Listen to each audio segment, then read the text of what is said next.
Third parties become important and significant because of changes in the world and the national economic and social situation.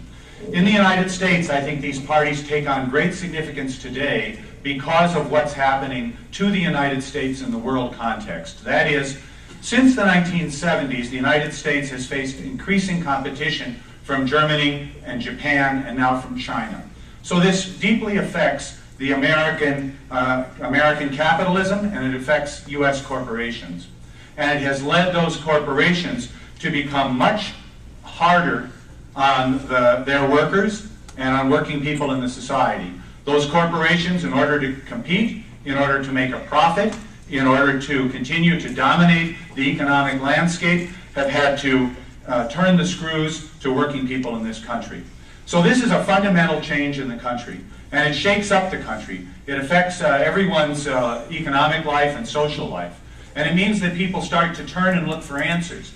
And I think that's very interesting. People are breaking with their previous political positions and they're searching for answers. Some people look back to the past. They want to look back to the past. And I think that the parties, the Constitution Party, the Libertarian Party, the Republican Party, right wing in particular, the Republican Party, want to look back to the past. They talk about the American Constitution and about the founding fathers. I don't think we want to go back there. You remember that was a world of slave owners and merchants who wrote that Constitution, wrote the most undemocratic Constitution they could write. In their world, African American people weren't human beings or citizens. Women didn't have the vote. Working people could not participate in politics. Most states you had to own property. We don't want to go back there. We don't want to go back to the world of the American Constitution as it was founded. It wasn't written for the American people. We've had to fight for everything in there. We've had generations of people fighting for the rights of African Americans, for the rights of women, for the rights of workers, for the rights of gay and lesbian people. We have had tremendous social movements. We don't want to go back there. It's really that I don't think people really want to go back there. What they really want to go back to is what seemed that age of comfort between 1945 anyway, 1945 and 1965, when the United States was so prosperous. And people think we want to go back there. But of course that was a world with no competition because everybody else had been bombed off the face of the earth. So we're in a new world and you have to look for other answers. And where are you going to look for those answers? I think there are other parties, like the Green Party, like the Socialist Party, that say we have to look to the future, not to the past.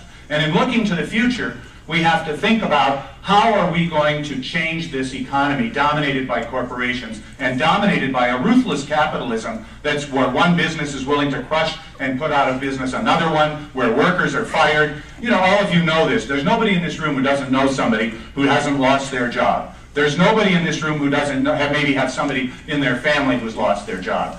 Many of us know people who can't get that crucial first job. All of you who are high school teachers here, you have kids going out of high school, you must feel terrible knowing that some of those students can't get that first job. Or coming out of college, some of your students that you talk to a few years later, they come out of college, they can't find a job. We have to do something about that. The problem is we have an economy that is dominated by corporations. Everything in our society is determined by the banks, the corporations, the insurance companies. They've set the agenda for the country, both under Bush and under Obama. That is, the Bush administration and the Obama administration both moved to save the banks. But the mortgage crisis has continued, and people still face home foreclosures.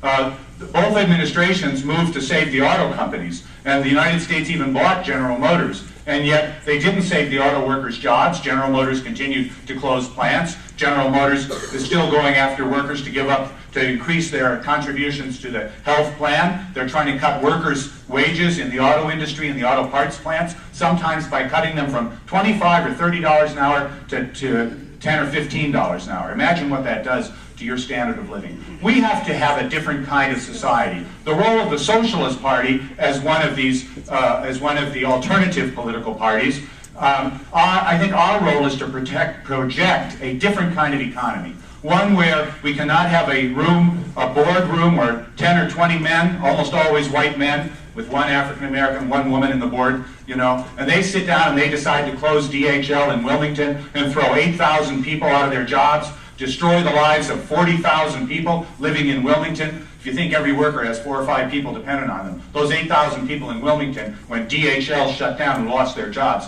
that's an entire community wiped out. We should not permit that. We have to move to take control of the economy of this country. The American people have to say, we're going to end an era in which small groups of men meeting in boardrooms can decide to destroy a town. That shouldn't happen anymore. We need to move to tax these companies, to pay for the programs we need. It is a shame what's happened to education. Public education is under attack in this country. Arne Duncan is going after public education and is promoting charter schools. We need to tax the wealthy, we need to regulate the corporations, and we need to gradually take those corporations and bring them under public ownership. That is, all of us in this room and all of the citizens of Ohio and the United States should collectively decide the future of our economy. Why would we leave this up to handfuls, small little clusters of white men to make all the decisions about the future of our nation? That isn't right.